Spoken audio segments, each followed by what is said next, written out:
From Daily Trust News Center, this is the News Hour.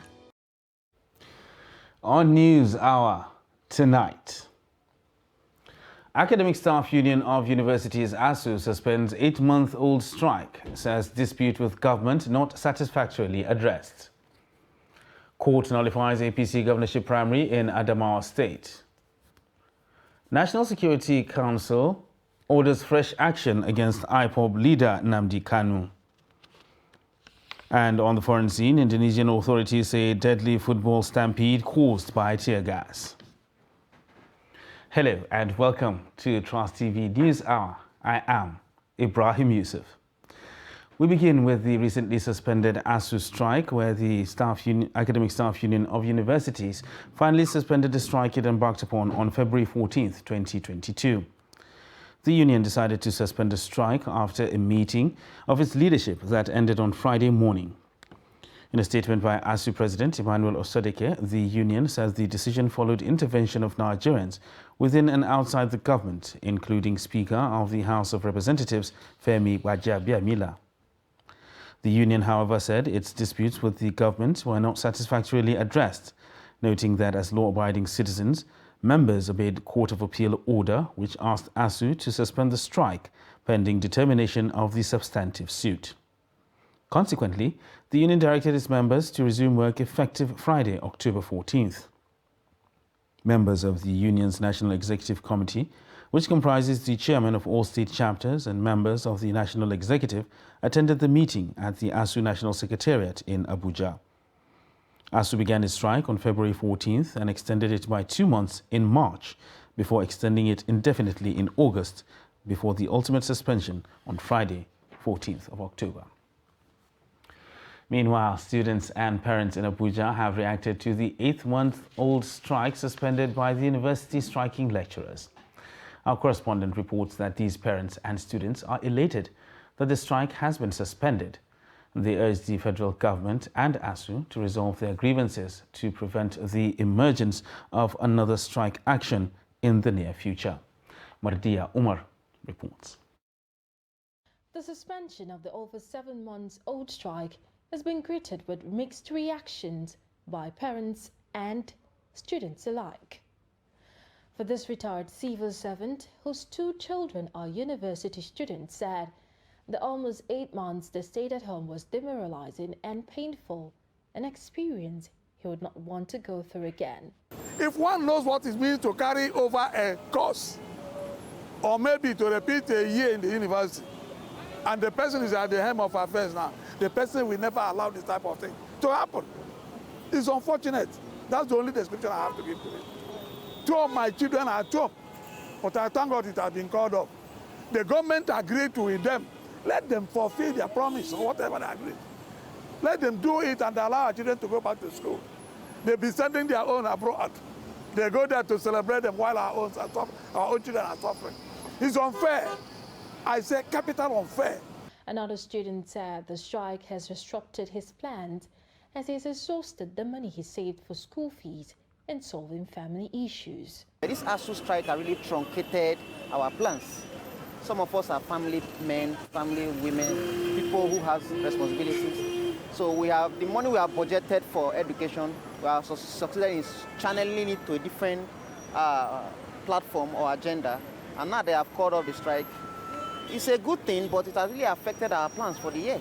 Other Nigerians also react. It's great news for us to have heard that they've called off the strike after this long period of about 7 months. And so I feel joyful, I feel happy. But for people like me, I think that the matter needs to be resolved to the end.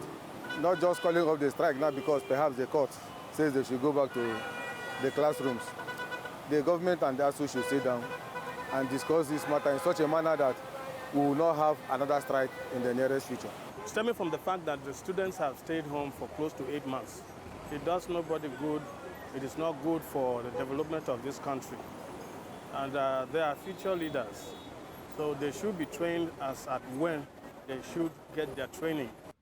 Some students of the Cameroon said they were ready for academic work.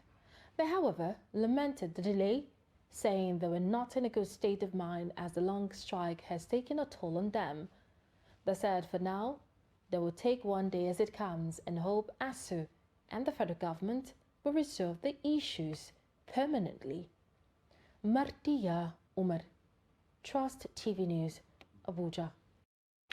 And still on the suspended strike action, students and JOS residents have expressed joy over the suspension of the 8-month-old strike by the Academic Staff Union of Universities, saying it is a welcome development. Some of the students told Trust TV's Ado Musa that the strike has taken them backwards and far from their expected year of graduation. The report.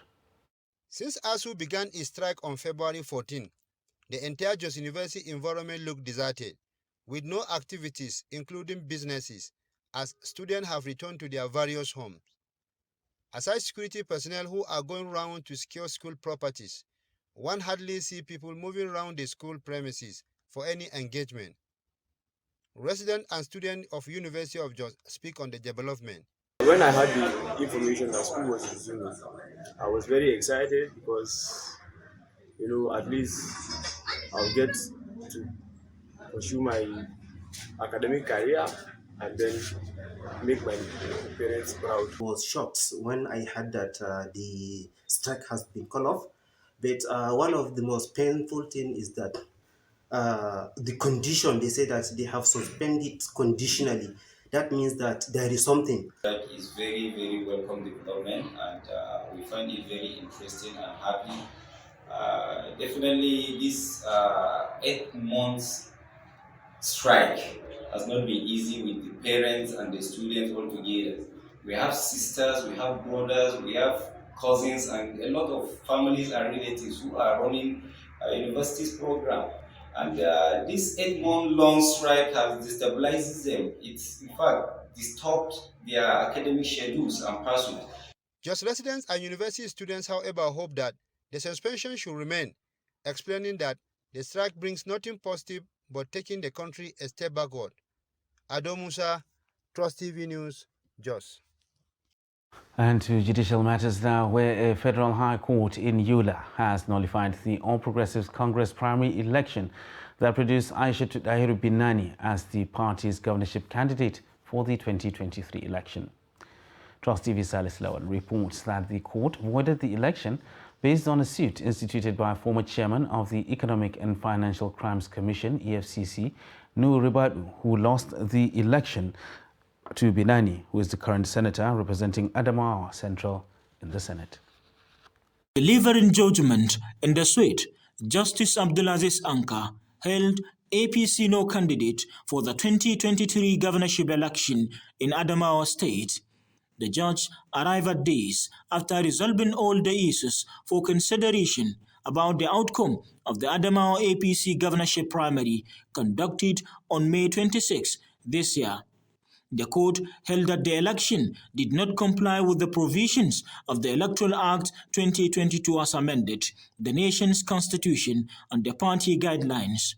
The judge held the nomination of Senator Aishatou Binani was in clear contravention of Section 85 of the Electoral Act because there was manifest overvoting. Counsel to APC, Sule Abu, says the judgment has addressed a lot of issues that the party shall consider in relation to what the law says. Of course, no counsel will feel okay with that kind of judgment. But like I said, we need to sit with my clients and decide on what to do.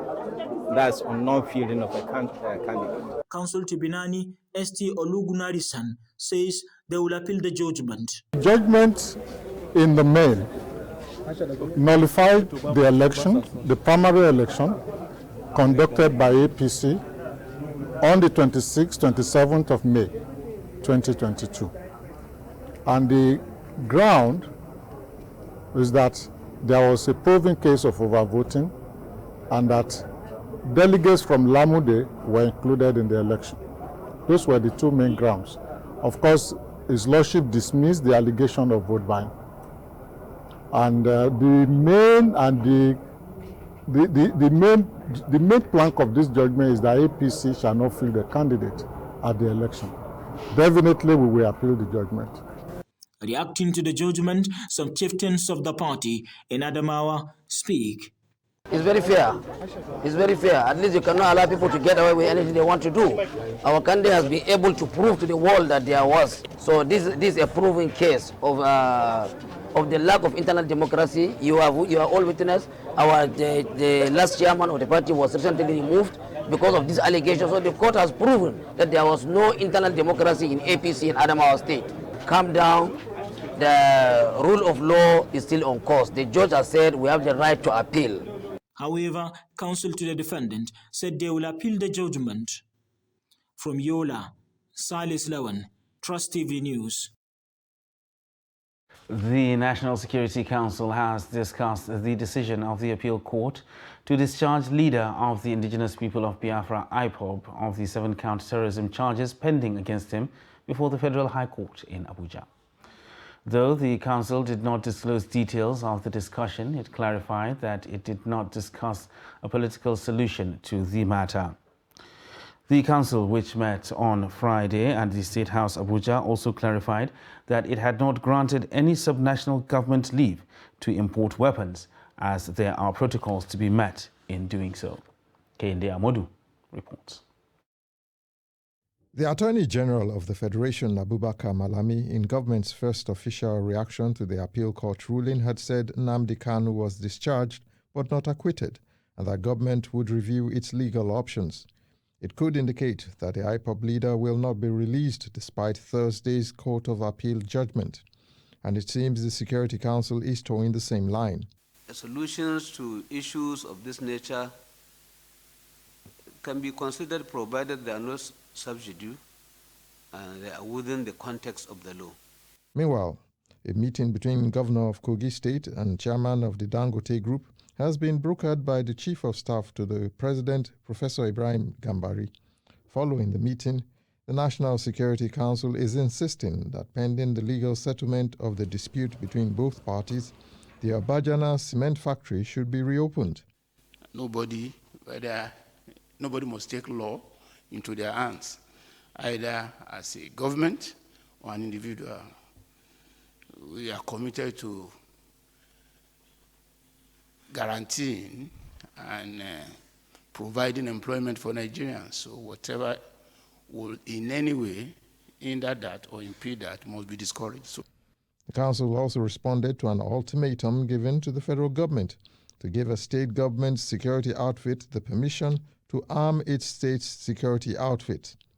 There is a procedure for whoever wants to legally bring in any weapon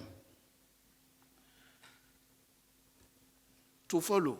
Meanwhile, in line with its policy of de-radicalizing former insurgents, Chief of Defense Staff General Lucky Rabo had said 101 ex-militants had been moved into the Operation Safe Haven facility. These were ex-combatants that had been in detention for several years, some of whom have served their terms. Others were those that were waiting trial, but because of the long time they've been involved, and in line with the protocol, the procedure for handling anyone who has been exposed to terrorism and related offenses, the procedure for them to be taken through a process of de-radicalization. The council has given the Nigerian military and security forces a pat on the back for the successes so far recorded in restoring peace and order across Nigeria. President Muhammadu Buhari is giving the commendation with a proviso that the forces must sustain the tempo of operations. From State House Abuja, Kehinde Amodu, Trust TV News. And to politics now, where allegations of a plot to remove chairman of the Independent National Electoral Commission, INEC, Professor Mahmoud Yakubu, has sent many tongues wagging. The coalition of united political parties said the plot is in a bid to rig the 2023 general elections. In this report, Sagir Ibrahim speaks to experts who shared their opinion on the allegations. Let's take a look. The former INEC resident electoral commissioner, Emeka Onanamadu, and executive director of the Center for Transparency Advocacy, Faith Nwadishi, called on Nigerians not to dismiss the allegations made by the Coalition of United Political Parties, CUPP. One thing the Nigerian media should understand is that there is no smoke without fire. It is important and instructive to note that over the past 5 years down the line, there is incremental achievements that have been recorded, which all of us could see during the concluding part of continuous voter registration exercise. The CUPP alleged that having not received the approval of INEC leadership to have the beavers deactivated, these politicians have now activated the move to remove the INEC leadership. It is scarier because we are aware of INEC's attempt to clean up the voter register. There was no public knowledge of what the security agents did on the first allegation. They, however, called on the relevant authorities to act fast so as to protect the progress made so far by the nation's electoral umpire. CTA therefore strongly condemns such plans and urged Nigerians to rally around INEC and its current leadership to resist any attempt to stop the use of the BVS machines, as well as protect INEC chairman and national commissioners from any form of intimidation, harassment, and undue pressure. Nigerians are coming out and willing because of the deployment of beavers. What fear does to participation in Nigerian election process is huge, and it is important for us to begin now to douse those fears, to douse those tensions. The group also called on political parties and their candidates to commit to the new Electoral Act and its provisions and refrain from using hate speech and other mechanisms capable of heating up the polity. Sagir Ibrahim, Trust TV News, Abuja. And the ruling All Progressive Congress has written to the Independent National Electoral Commission to recognize Bashir Machina as the Yobe North senatorial candidate as directed by the Federal High Court, Damaturu. The letter was signed by the party's national chairman, Abdullahi Adamu, and secretary, Senator Yola Omishore. The party in the letter directed INEC to also publish the name of Machina on its portal in line with the court order. Recall that a Federal High Court in Damaturu, Yobe State had ruled that Nigeria's Senate President Ahmad Lawan was not the candidate of the ruling APC for Yobe North in the 2023 elections.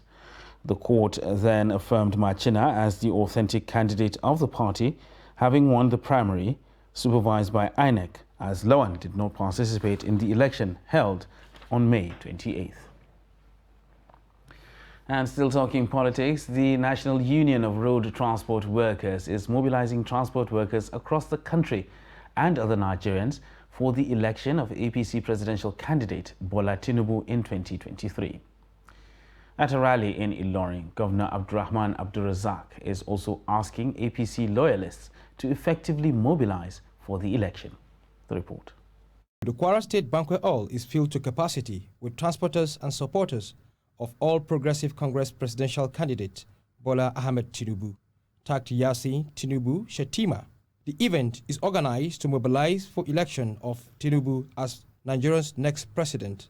The convener of the event and deputy president of Nigerian Labour Congress, Alhaji Najim Yassin, sets the ball rolling. I stand here today to welcome His Excellency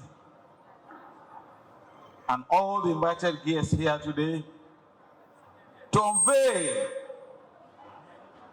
Yassin for Tinubu/Shetima for president coming 2023, inshallah. I assure you, if we give Asiwaju Bola Ahmed Tinubu and Kassim Shetima mandate to lead us in 2023, there will be a gross development and achievement for Nigerians. In his remarks, the Governor Abdurrahman Abdulrazak said the excellent track records of achievement and capacity of Asiwaju Bola Tinubu are enough grounds to elect him as the next president. He observed that Tinubu can use the Lagos template to consolidate on Nigerians' past gains and break new ground to transform the country. Now, when it comes to selecting the president of Nigeria, the candidate for the party, and the candidate for the party, what you look at is what is the track record? What are their track records? What have they done before? Well, we've seen what Asiwaju has done in Lagos. Over 20 years, we saw the gradual transformation in Lagos State to the 4th, 5th economy in Africa today. In another occasion in Ofa, local government area of the state, the governor held a town hall meeting with the people of community on its achievements and setting an agenda for the future. The road has been designed. Now there's an issue of compensation, which we're looking at. It's at that level now. We finished the design. We're talking about compensation, and we'll gradually meet with the communities on that axis. The Yasi for Tinubu Shetima presidency is also canvassing for the re-election of Governor Abdurrahman Abdulrazak and election of all APC candidates in the state. Meanwhile, the People's Democratic Party PDP Board of Trustees is meeting at the party's headquarters in Abuja. Friday's meeting, chaired by the PDP Board of Trustees Chairman Senator Adolphus Wabara, will, among other things, review the reports of a reconciliation committee it inaugurated to wade in and resolve the impasse between some of the governors and the National Working Committee and come up with a position. He, however, stressed the need for members to imbibe the principle of self-sacrifice so that the PDP can go into the elections united to win. Wabara therefore called on all to sheathe their swords, as no vote is too small to win the 2023 elections. Oyo State Governor Seyi Makinde has expressed optimism that the ruling People's Democratic Party in Oyo State is in good standing ahead of the 2023 general elections. Makinde said this while receiving thousands of decampees from other political parties in a ceremony held at the Lekan Salami Stadium, Ibadan, the Oyo State capital. He vowed to sustain the temper of good governance that has attracted highly rated and resourceful politicians from various political parties into the PDP fold, and urged both fresh and old members of the PDP to work in unity for the overall success of the party in the 2023 general elections. Representatives of the decampees from the Africa Democratic Congress and the All Progressive Congress pointed at the development policy and programs of the Makinde-led administration as the reason for their action.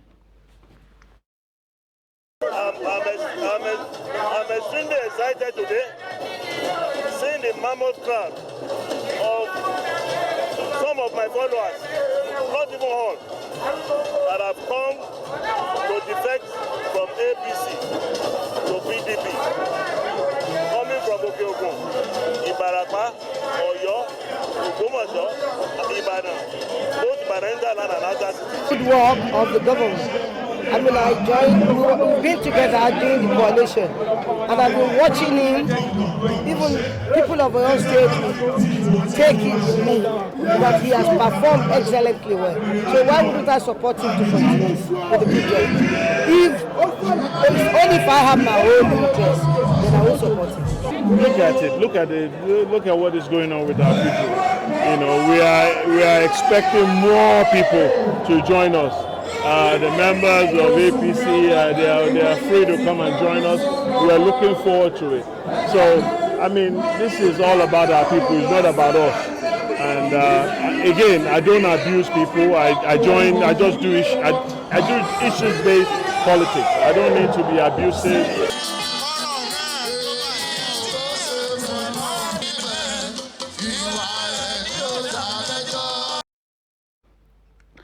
Stay with us on Trust TV News Hour. Still ahead, we bring you the story of inhabitants of Abuja uncompleted buildings.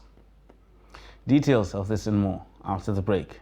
Stay with us. Nigerians, elections are here again. Let us shun violence. Let us play the game according to the rules. Do not be a thug. Say no to violence. Let's rise and defeat violence, crime, and sabotage against the peace of our nation. Nigeria is the only country we have. We must do everything to keep it united. We must avoid any act that promotes hate and disintegration. Say no to separatist movement, terrorism, fake news, hate speech, religious bigotry, and any act that tends to divide us as a nation. Watch out for strange gatherings and suspicious movements. Restrict access to sensitive documents and data, the disclosure of which may damage national security. Educate your staff and family, particularly on measures to safeguard information and report security breaches. Apply relevant legal security guidelines to protect yourself and your neighbors. Due to misinformation and wrong choices, some idle persons resort to vices in their greed to get rich quick. They resort to kidnapping, killings for rituals, and other heinous crimes. Avoid wrong use of the social media. Before you broadcast that false message, think twice. Ask whether it will promote peace or violence. For safety at home, still be security conscious. Educate your household on safety tips. Report all suspicious movements and persons to the security agencies nearest to you.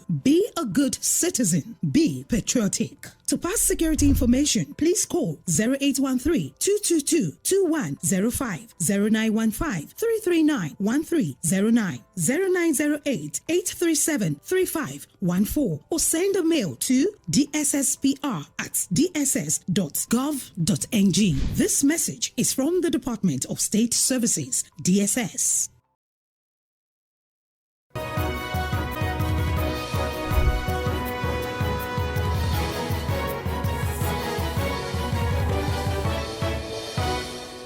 Welcome back, and thanks for staying with us on Trust TV News Hour.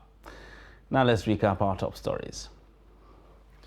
Academic Staff Union of Universities ASU suspends 8-month-old strike, says despite dispute with government not satisfactorily addressed. And court nullifies APC governorship primary in Adamawa State. Moving on to other news now. Zamfara state government has announced a total shutdown of 3 local government areas of the state to tackle the resurgence of terrorist attacks, killings and abduction of innocent citizens. The 3 affected local government areas are Anka, Ukuyum and Gumi. Statement by the State Commissioner for Information, Ibrahim Dosara, said also affected in the restriction of movement order are some towns and villages such as Birinintudu, Rini, Gora Namai, among others. It said the state government has suspended all political activities till further notice, and it is with immediate effect. The state government said these stringent security measures were taken based on recommendations of the State Security Council to curtail the renewed activities of the terrorists across the state. The Kaduna State government says it has concluded arrangements to build a dam on the 800,000-hectare forest between Buruku and Birnungwari towns, which had over the years remained a den for terrorists and other related criminals. The Director General, Kaduna State Urban Planning and Development Agency, Kasubda, Ismail Umaru Dikko, made this known at the ongoing 7th edition of the Kaduna Investment Summit. According to the Kasubda boss, the dam project will not only address the security challenges in the state, but permanently end flooding in Kaduna metropolis. The Nasarawa State Command of the Nigeria Police has arrested one Alice Mulak for allegedly stabbing her boyfriend to death. The police public relations officer Rahman Nansel disclosed this in a statement made available to newsmen in Lafia.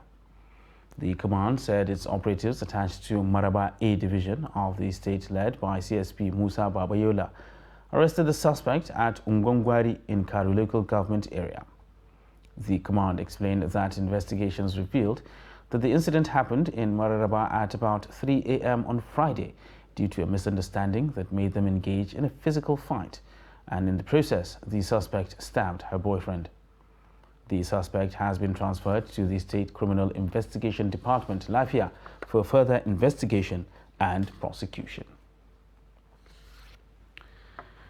The FCT minister recently sealed a 3-story uncompleted building in Abuja, which was reportedly abandoned for a long time, posing as a security threat to people around the area.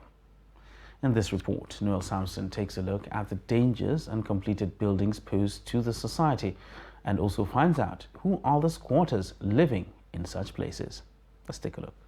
A squatter is a person who lives on a property to which you have no title, right or lease, just as it is seen in some uncompleted buildings in Abuja. However, most of the squatters end up in such places due to financial difficulties. Squatters are not a security threat. There are some citizens that are challenged in one way or the other and are looking for abode to cover, especially in this rainy season. There are numerous reasons why people become squatters. Some are economic problems, some are it's because there is no accommodation in the city, and some stay in the satellite town. They cannot afford a means of transportation to their area, for instance. Yeah, well, we are staying here. Normally, there's no problem really, because there's a vigilante and we have some police living here so far. There's some police accommodating because of the problem of accommodation in our FCT. So there's police here, really.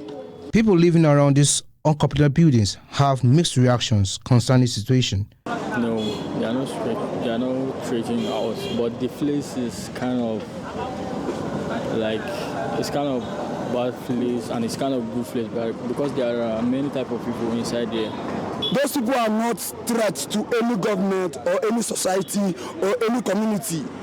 They are there helping themselves to live, to survive. Police force, however, said abandoned uncompleted buildings are usually seen as hidden places for hoodlums and miscreants, where they convert building into crime havens from which they plan and launch their criminal missions. They are a security threat, and what the Commissioner of Police, FCT, CP Babaji Sunday, has directed all the DPOs to clean up all their areas of AOR from all the insecurity that has been lingering around, and that is part of what he mandated them to do, to raid all the uncompleted buildings, and including the abandoned buildings. And we've been raiding every night we've been raiding, day and night actually, and we've made a lot of arrests. We profile them. Those who are found wanting will be charged to court, and those who are not found wanting, they will be released. However, squatters in this building are pleading to the FCT administration to please come up with a project where masses will be able to afford a place to call a home in the federal capital. They said they may have bad eggs amongst them, but there are some that are genuinely working hard to earn a living. Noel Samson, Trust TV News, Abuja. And to Gombe now, where students of the Special Education Center in the state have cried out for help due to dilapidated structures and poor living conditions in their hostel. The students urged Governor Inoue Yahaya to look into their plight and address the infrastructural and landscaping problem which have prevented easy movements in the school premises, especially for the blind students. Trust TV's Ibrahim Ismail reports. Located in the heart of Gombe, the state capital, this is the only special education center owned by the Gombe state government. The school comprises primary, junior and senior secondary school sections and caters for blind and deaf students. Despite being the only public special school, the center has one of the most dilapidated structures, creating an untold hardships for these students with special needs. Honestly, we submit some of the problems to Allah. We plead with the government to address food problem, security, shortage of teachers, and accommodation. Some animals' ranch are better than these rooms. It seems we are marginalized. Government have been visiting other schools, but the governor has never visited the special school. We are facing some problem in this school, like the lack of teachers, mattresses and beds, and we don't have a sufficient accommodation that we are staying. Landscaping, dilapidated classrooms, poor hostel environment, and unhygienic toilets are the major problems these students are facing, making their already difficult situation unbearable. In terms of environment and the location, the school requires serious attention from the government so as to fix the environmental challenges facing the school. The government should institute a committee, first of all, to go and assess the situation of the school. The State Ministry of Education said the state government is aware of the poor condition at the Special Education Center and understands the unique learning needs of each student. Even the nature of classroom, because of the challenges they have and the materials they need and the equipment they need, they differ from other, it differs from other normal schools. So these are issues that we were able to take up with the Northeast Educational Fund, which the fund is willing to intervene to address most of the challenges that they are having. Gombe State has a total of 155 secondary schools, out of which 20 are boarding schools, including the special school. The hope of these special students is for Governor Inwa Yahya to capture their needs in the 2023 budget to give them a sense of belonging. From Gombe, Ibrahim Ismail reporting for Trust TV. And women in Kaduna want all stakeholders, particularly in northern Nigeria, to provide support for the girl child by addressing issues affecting their lives. They said current security challenges in the north hinder the girl child from going to school. The report. The bedrock of any society is education, especially for the girl child.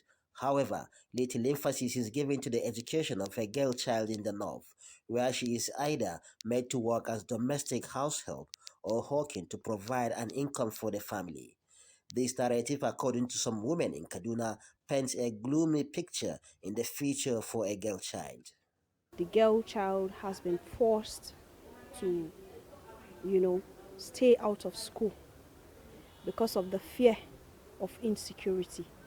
We can recall from the issue of the Chibok girls that were abducted. What happens to that single girl on the streets that doesn't have food to eat?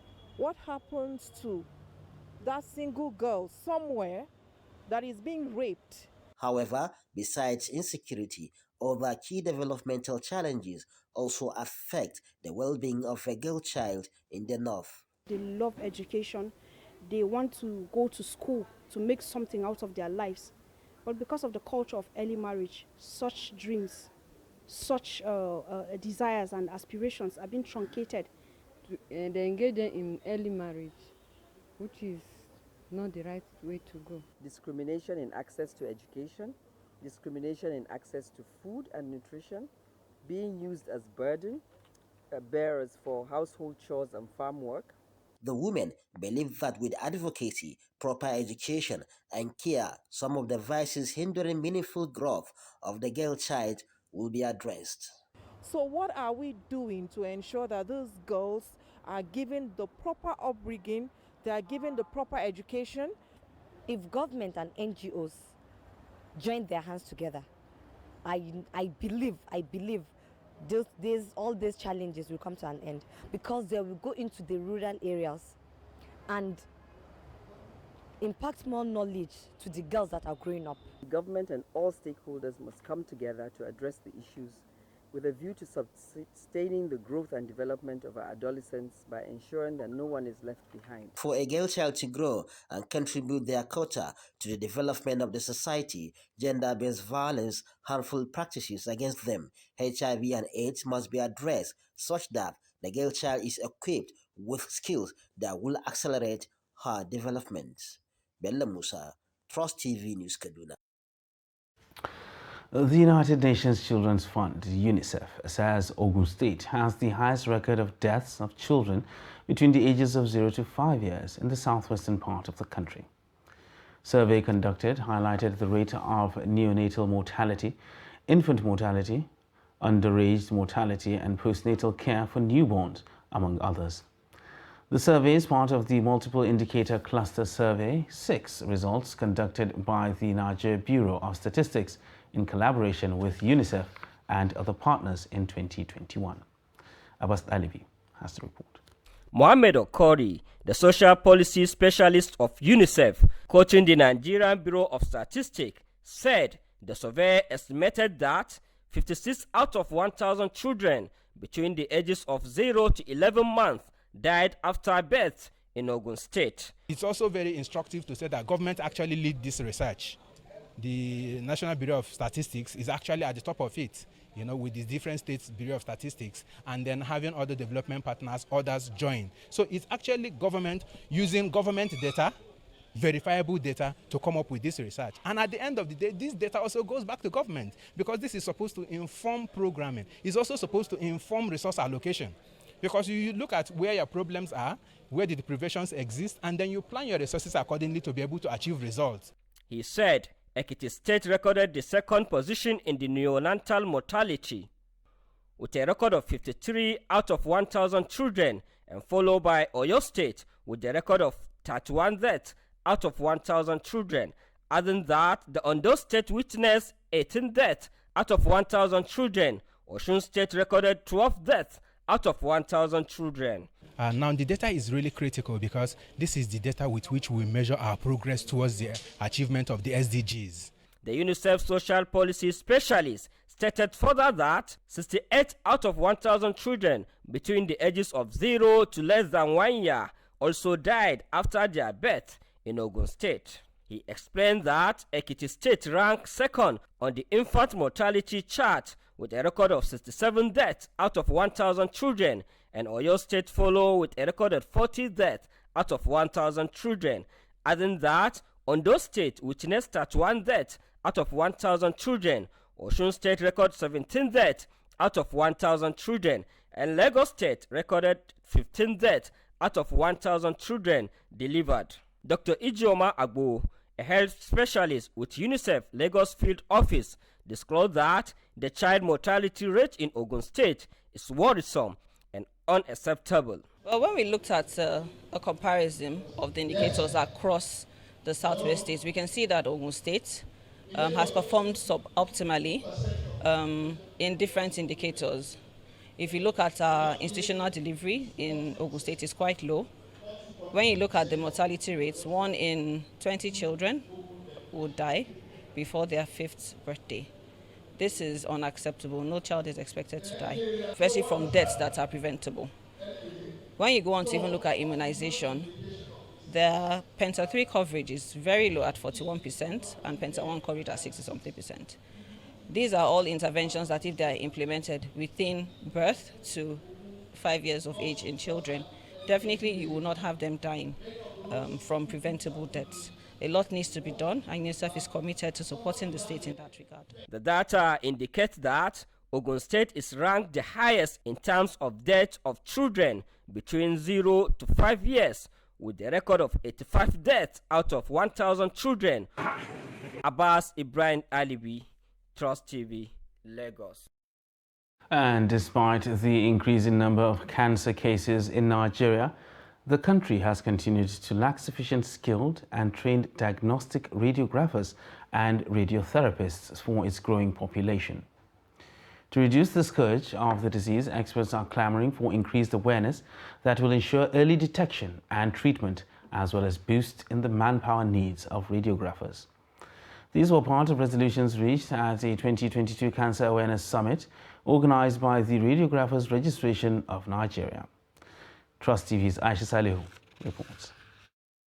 Radiographers are said to be the first line of defense against cancer management, but Nigeria falls short of them as the number of trained, qualified and certified radiographers is not enough, according to the experts at the 2022 Cancer Awareness Summit.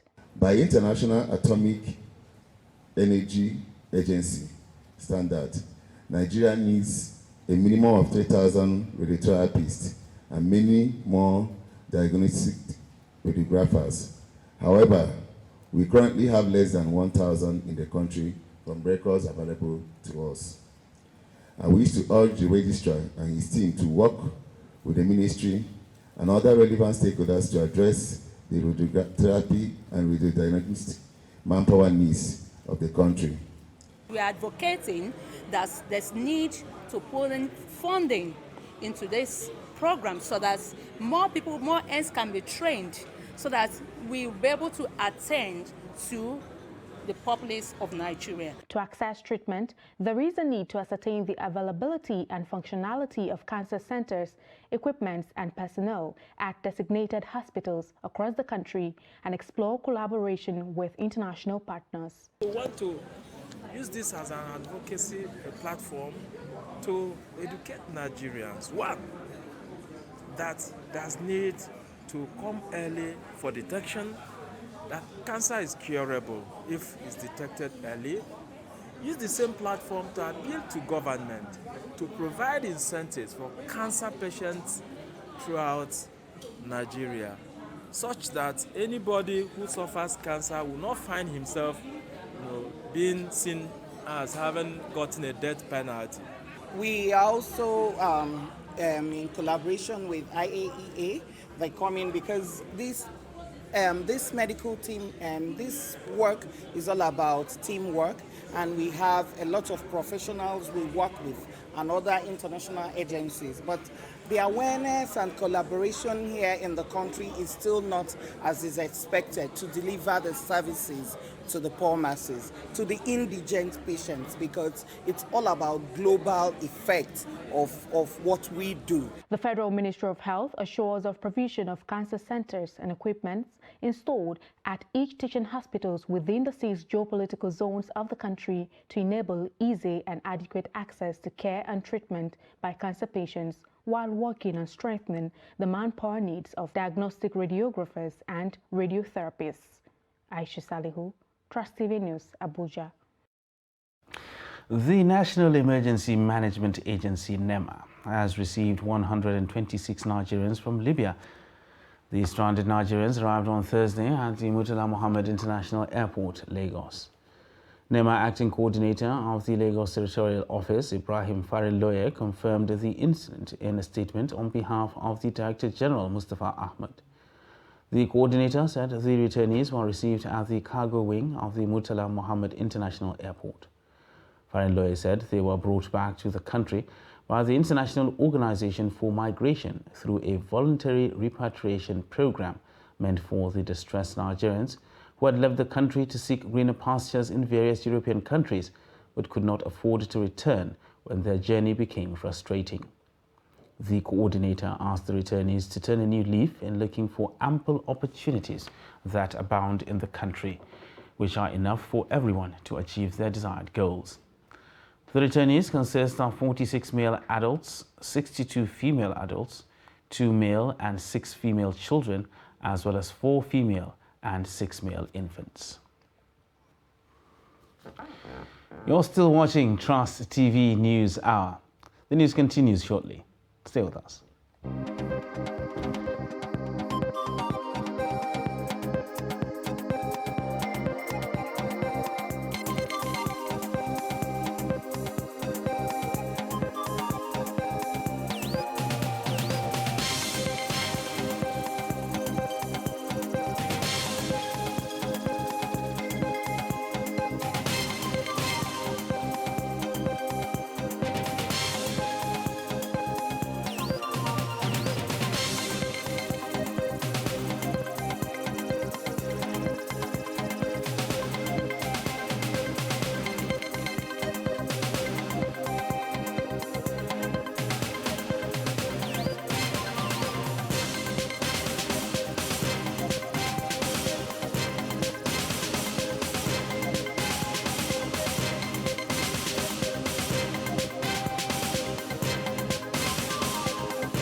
Welcome back, and thanks for staying with us on Trust TV News Hour. The Bureau of Public Service Reforms has held a roundtable to sensitize civil and public servants on the national ethics and integrity policy. Director General of the BPSR, Dasuki Arabi, says the discussion is to generate increased level of awareness among public servants. Here's the report. The Bureau of Public Service Reforms, in collaboration with Accountability Lab and the Independent Corrupt Practices and Other Related Offences Commission, ICPC, organized a one-day roundtable to sensitize public officers on the Code of Conduct for Public Officials, as well as implementation of the National Ethics and Integrity Policy. The roundtable workshop being held today is one of those initiatives that seek to bring together various stakeholders with the aim to work with and provide insights and acquaint public officers in the understanding of the elements of code of conduct for public officers and the National Ethics and Integrity Policy, as well as adopt strategies on how to mainstream them to work out. Other stakeholders present expressed optimism that the engagement will help foster the much-needed reforms in the nation's civil and public service. Part of the conversation we've had here today, no reference to anybody, but yes, it's about us. It's how we lay the foundation or change the foundation which has been from past.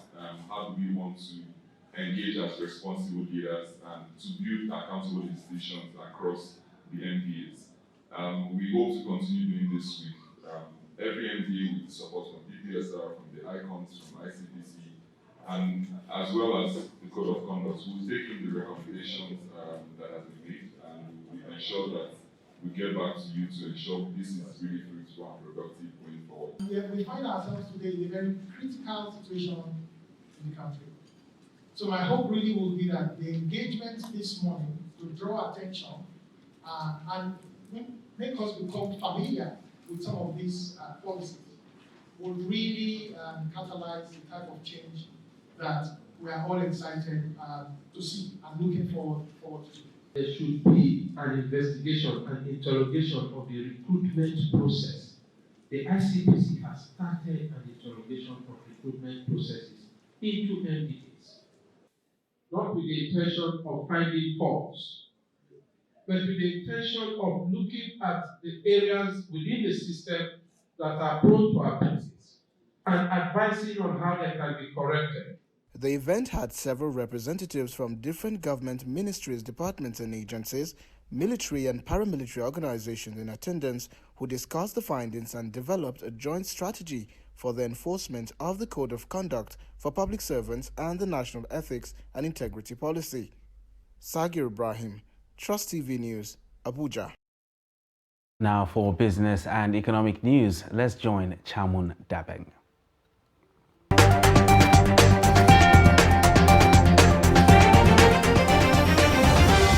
Unless it is totally sold, the Nigerian National Petroleum Company Limited (NNPCL) is capable of bringing the nation to its knees. This is according to Kaduna State Governor Nasir Ahmed El-Rufai.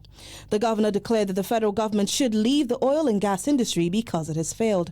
El-Rufai unequivocally declared that the NNPCL is yet to make a significant contribution to the federation account. He also asserted that the NNPC is a significant issue for Nigeria, that unless it is addressed, it will bring the country to its knees. The Kaduna State Governor said the problem with the NNPCL goes beyond one person, but is a systemic and institutional problem. He therefore argued that there was no justification for the Nigerian government to remain involved in the oil and gas industry. The governor of Nasarawa State, Abdullahi Sule, has pleaded with the private sector to invest in the state's agricultural sector in order to strengthen the industry and advance Nigeria's economy. Sule revealed the information at the annual National Agricultural Show, which was hosted in the state's Karo local government area.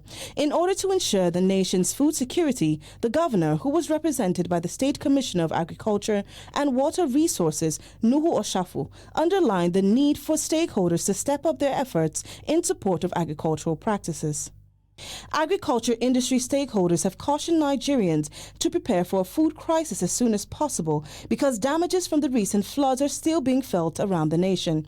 Many communities around the nation have been impacted by flooding, including those in Anambra, Bayelsa, Delta, Imo, Kogi, Nasarawa and Rivers, among others. In these affected locations, thousands of hectares of farmland and products have been destroyed. A rise in rainfall and the release of water from the Lagdo Dam in Cameroon, among other things, have been blamed for the floods.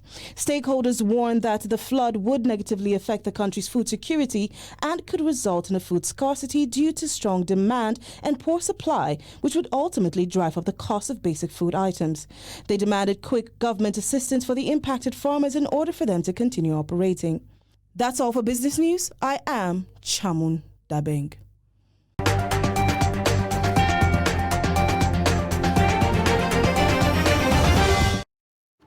Now for a look at the foreign scene, where Indonesia's Security Minister Muhammad Mahfud says the football stampede that killed more than 130 people was caused by tear gas. Mahfud on Friday said footage from 32 security cameras revealed that the incident was more harrowing than previously believed. Now let's join Adeni Ajishafe for sports news.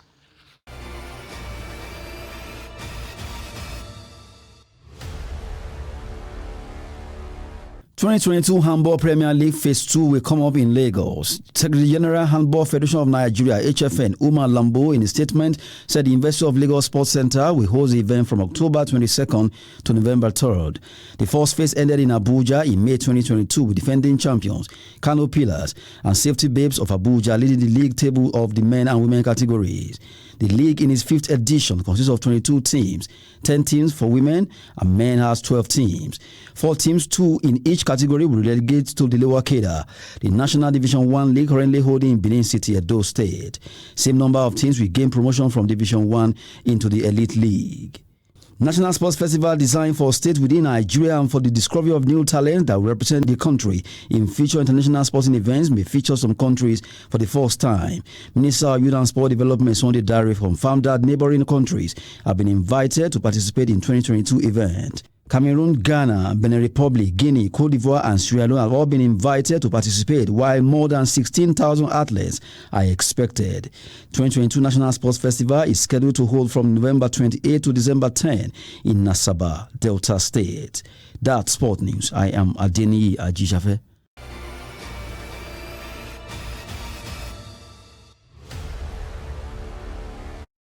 And that wraps up Trans TV News Hour for tonight. For more news, you can subscribe to watch us live on YouTube and follow us across all our social media platforms. I am Ibrahim Yusuf. Thanks for watching.